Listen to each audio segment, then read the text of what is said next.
Thanks for joining us here on 9 News Watch for a look at your headlines on this Friday, September the 17th.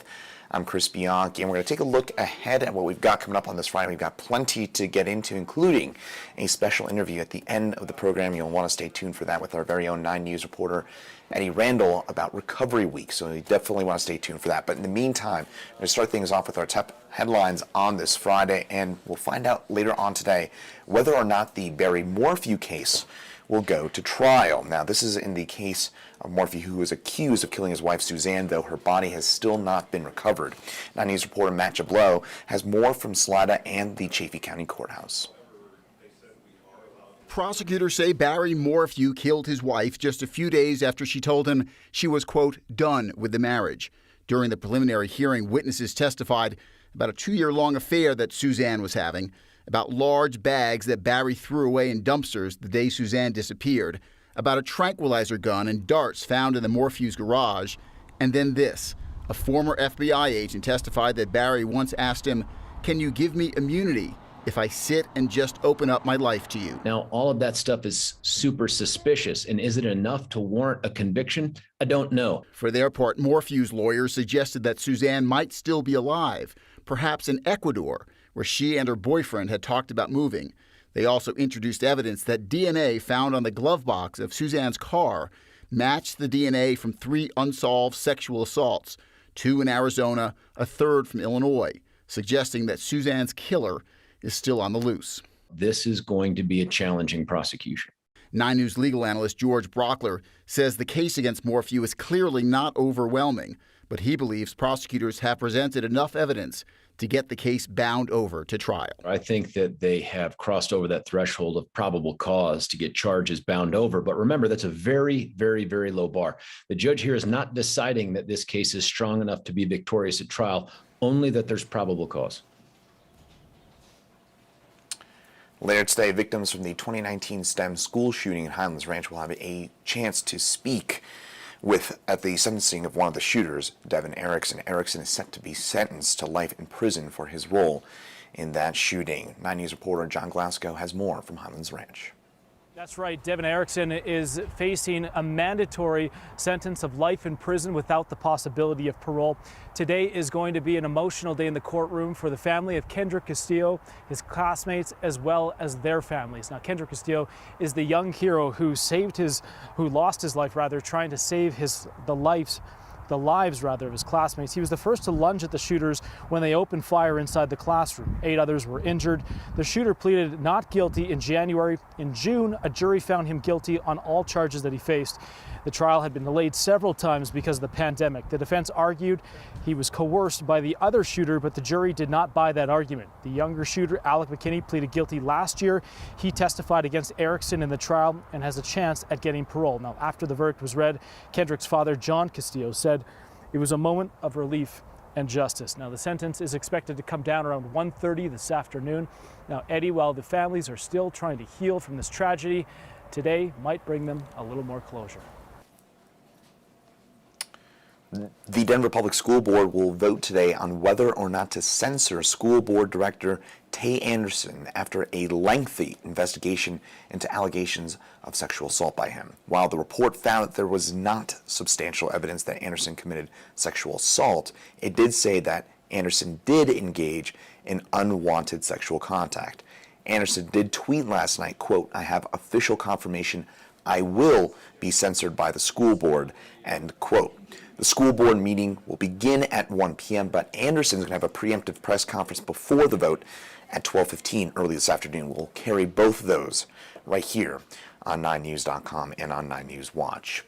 From there over to the weather, where things are going to turn a bit on the hotter side after a cooler day for your day today. Temperatures stuck in the 70s for our high temperatures today. We dropped into the upper 40s for a low temperature overnight. That made it our coolest morning since June the 1st. But today we get back up into the mid-70s. Should be a nice fall-like day, but enjoy it while it lasts. We'll be back into the upper 80s and low 90s before you know it. Those temperatures could be running well above average this weekend before they crash back down early next week. Could see some storms on Monday, then by Tuesday drop back into the upper 60s before we rebound into the more seasonable upper 70s and low 80s by the end of next week. Now it's Recovery Week on Mile High Mornings. That's featured plenty of stories of triumph from Coloradans tackling drug and alcohol addiction. Now there's a treatment center in Steamboat Springs that specifically focuses on helping guide men through the recovery process. Here's 9 News reporter Eddie Randle with more on that. The scenery of Steamboat Springs is like a storybook. Amidst the green fields and in full view of Mountain Peak sits the Foundry Recovery and Treatment Center. We're primarily a substance use disorder treatment center that is trauma integrated. Where the men seeking help have far from fairy tale lives. Most of our clients come with addicted to multiple drugs. Dr. Michael Barnes is the Foundry's chief clinical officer. Our goal is sobriety first, recovery first, and we really see that such a high percentage of our clients come with co-occurring disorders, depression, trauma, and that those issues are, if you don't address those, recovery becomes increasingly harder to achieve. This is not your everyday treatment center. Here, residents meditate and receive counseling in yurts. They heal through connecting with nature. Positives, Dr. Barnes says, that come from the location alone. The environment plays a huge role. It's not just the garden. I mean, everything works together to create this, this different kind of recovery process, I would say. We have, the evidence-based practices that you'll see that are more medical, heavily researched, that are, components of any good treatment. And we, of course, have that as a core of our programming. And then adding in the garden and the equine, all those different, the ability to go hiking or to, learn how to fish on, some free time and so forth. It creates an opportunity to experience happiness and joy and learning new things in recovery and provide context for what it might actually be like to stay clean and continue this path once you leave here. Tom Walker is the Foundry's chief operating officer. He has his own story of recovery. When I was first introduced to substances, alcohol at a very young age, I fell in love with it. I compulsively started using more and more substances of different types and found myself in a place that no matter how badly I wanted to stop, I couldn't. The idea of living under those conditions any longer seemed impossible, and I was at that breaking point where it was either get sober or, continue a miserable existence. Tom went into treatment, got sober, then got the itch to help others. I found myself at 2 years sober, working in a detox center that was community funded, and working with police diversion, and then became a counselor, and then eventually worked my way into a more administrative role over time. Now at the Foundry, Tom provides living proof to the men in treatment that addicts can have an accomplished life. I just came in to stop the pain, and I was given this gift that was more than I ever would have given myself. Just celebrated 24 years. Though they too must put in the work. If we can't allow clients to see that they can get what maybe they thought they were getting out of substance use in recovery, that their life can actually be more fulfilled, why would they do this? And so that's a big part of our job, not just acceptance of a chronic, potentially fatal disease, but people with chronic diseases live beautiful lives, and they can too. Lives that may not be fairy tales, but lives they can be proud of. And a wonderful story, as you heard there, from 9 News reporter Eddie Randle, who joins us now. And Eddie, that's also something that you can certainly relate to as well, as you are, this is a personal story for you. You are a recovering alcoholic. I know that this is something, obviously, that means a lot to you. If you wouldn't mind getting into the personal aspects of your own story. Yeah, it's funny because when I pitched this series to our boss, it's just obviously recovery hits home for me, but I didn't expect to tell my story, and it was just asked if I thought it would be a good idea, if I'd be comfortable. And I speak at so many different meetings where I do tell my story that I'm just like, I've done it before, it comes natural. Why not if it's going to help someone? But yeah, I battled with alcoholism, with the drugs addiction for a while. Started drinking when I was 16, as you'll hear in part of the special that's going to air tomorrow. Drinking heavily when I was 16, and it just kind of continued and progressed through high school, through college, and then into my adulthood and the beginning of my career. And, it got to the point where it just was... It was unmanageable.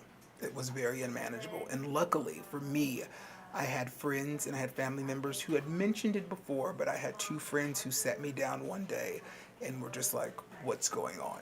And I was also working with a therapist, and I told her about my issues, and she suggested a 12-step program. And there were a lot of options thrown out there at that time, but I decided to go with that and continue with therapy. And, nearly 3 years later, like, here I am, and things are a lot better.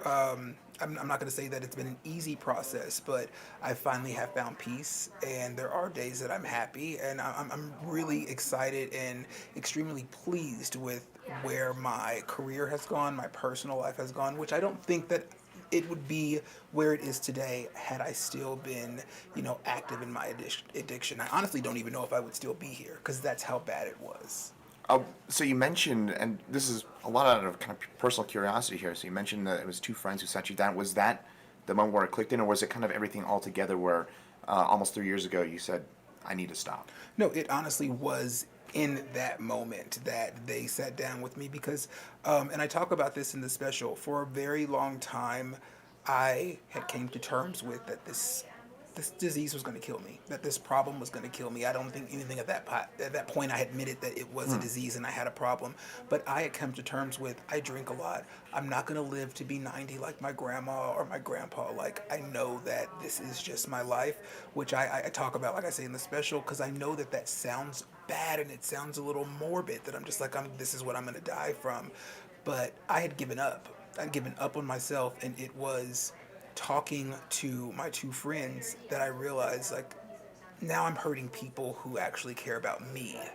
And it was me not wanting to hurt them anymore that really helped me start to help myself and really want to get, better and to go into recovery, if that answers your question. No, that absolutely does. And again, I think it's something really amazing that you're able to kind of open up and talk about here. That's a very personal battle, and we certainly appreciate you mentioning that. By the way, that special air on Channel 9 here on 9 News at 6:30 on Saturday night, and on Channel 20 at 10 p.m. on Sunday night. So two different ways to catch that special. But a lot of those stories that you told are ones that you could relate to, including the one we just kind of mentioned about the Steamboat Springs Addiction Center, Recovery Center, I should say, for men in, again, Steamboat Springs. Just tell us about some of those personal connections that you developed. Yeah, I was really lucky. My therapist actually works with a lot of different people, and she suggested the Foundry. And so I went out to Steamboat Springs with photojournalist Matt Bell, and we shot that story. But she also suggested Denver Women's Recovery. And I really wanted to feature those two. I know that there are a lot of different, treatment centers, but I really liked that they're gender specific, and sometimes a lot of people believe that is the best way to go about recovery. Denver Women's Recovery Center works specifically with women, and then the Foundry specifically with men. So I wanted to go to both of those and hear their stories. And then there's those personal stories like Dylan Hurwich and Rick Lindsay, and I shared their stories. Both of those men very close to me, friends in recovery, and I've gotten to know them over time.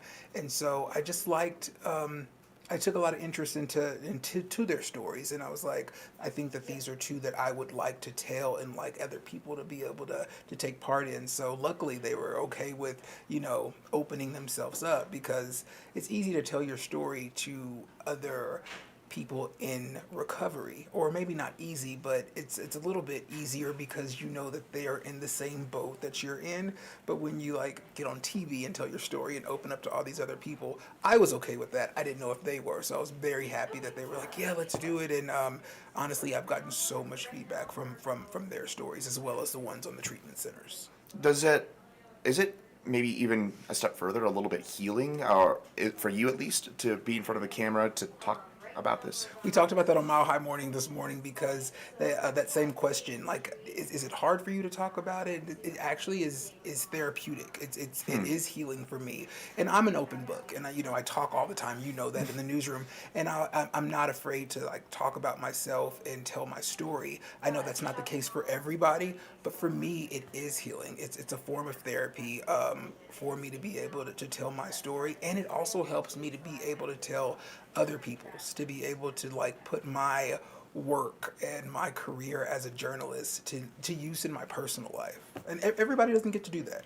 Do you think it was for the two friends you mentioned that you spoke with about their stories? Do you think it was therapeutic for them? I know it's hard to surmise. You're not necessarily them, but Yeah, I think I believe so. I've gotten really good feedback from them, so I know that they are pleased with the outcome, and I know that those are two men who do speak to a lot of recovering addicts and talk a lot. So I know that they're open with their story. So I believe that it does help them. But then again, I don't think that that's definitely not what they're going for. But they're happy to be able to help other people.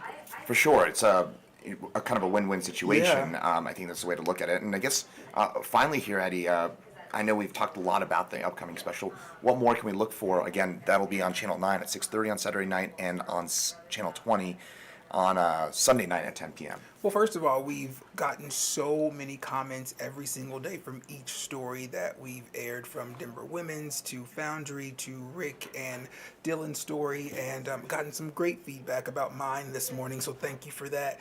But I think that it just continues. I think the conversation continues. I think we continue to tell these stories. I know Sinan Rodriguez, who is a radio DJ here. We did a story with him a few years ago. If you tune into the special tomorrow, we went back to talk to Slim about his recovery. He's now been in recovery and sober for 5 years, and so we did like a little bit of an update. That's going to be in the special tomorrow. So yeah. I think just keeping it going, and I plan to do another special. Okay, and Yeah. Well, the first one again, it's going to be a full half hour. Again, it's at 6:30 on 9 News here on Saturday night, and then at 10 p.m. on Channel 20. But Eddie, I mean, it's really a fantastic story. It's really just such a resource to have you to be able to talk about this. Again, I know for you it's therapeutic, and I know for a fact that you're doing a huge service to community by coming out here and doing this special as well. Well, thank you. It's an honor to be able to tell my story, and even bigger honor to be able to tell other people's and help a lot of people. Well, 9 News reporter Eddie Randle, thanks for joining us here on 9 News Watch. That'll do it for your Friday. I'm Chris Bianchi, and again, have a great rest of your Friday, and check out that special again, 6:30 9 News on Saturday night and at 10 p.m. on Sunday night on Channel 20.